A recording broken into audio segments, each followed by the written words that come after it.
An Indian-Mexican national and his wife have landed on the radar of US federal authorities. Their crime?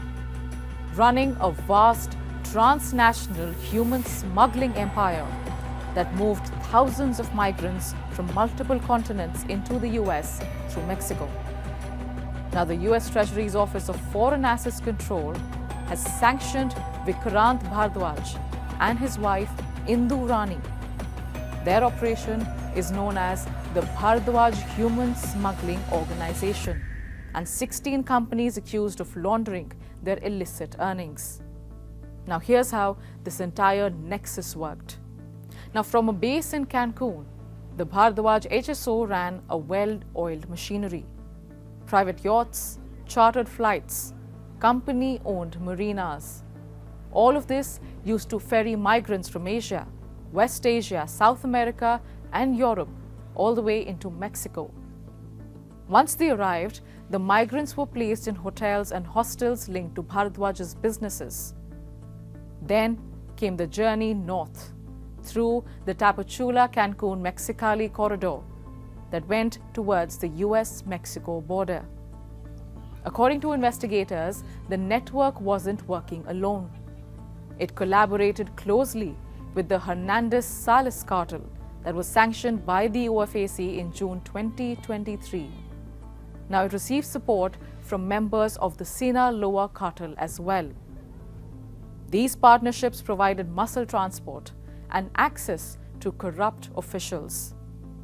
Bribes flowed through former police officers and businessmen tied to the organization. Each migrant paid thousands of dollars, money funneled through companies in India, Mexico, and also the UAE. Now, real estate firms, hospitality ventures, marine service companies, all of them were used to disguise profits from smuggling and drug trafficking. Now, at the center of the US crackdown stands Vikrant Bhardwaj, a dual Mexican-Indian national who styled himself as the founder and CEO of multiple companies spanning Mexico, India, and the UAE.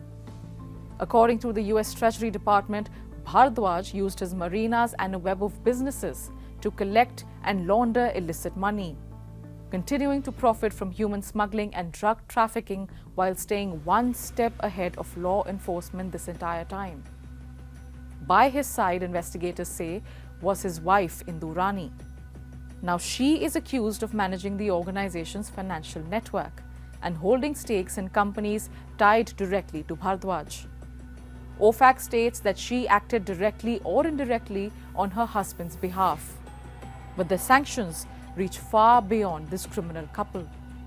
Apart from the Bhardwaj Human Smuggling Organization, OFAC has targeted India-based entities, including Veena Shivani Estates Private Limited, who is said to be owned or controlled by either Vikrant or Indu. Several other firms are now under scrutiny. Michigan Tap Hospitality, a restaurant and bar based in India. VVN Buildcon, Bhavishya Realcon, all of these companies. Now, this sweeping action follows a directive from the US President Donald Trump to crack down on human smuggling operations that are funneling migrants into the United States. Secretary for Terrorism and Financial Intelligence John Hurley said that the sanctions are designed to disrupt the network's ability to move illegal migrants into the country. So, what do these sanctions actually mean for the people involved? Effective immediately, all property and financial interests belonging to the designated individuals and entities inside the US or even controlled by the US persons are frozen. Now, these cannot be accessed, transferred, or used, and every blocked asset must be reported to the OFAC. Whether this dismantles the organization for good or merely forces it deeper undergrounds remains the next chapter in unfolding this investigation. That's all we have for you on this episode of Prime Crime. We'll be back next week with more such stories and cases from around the world. Thanks for watching.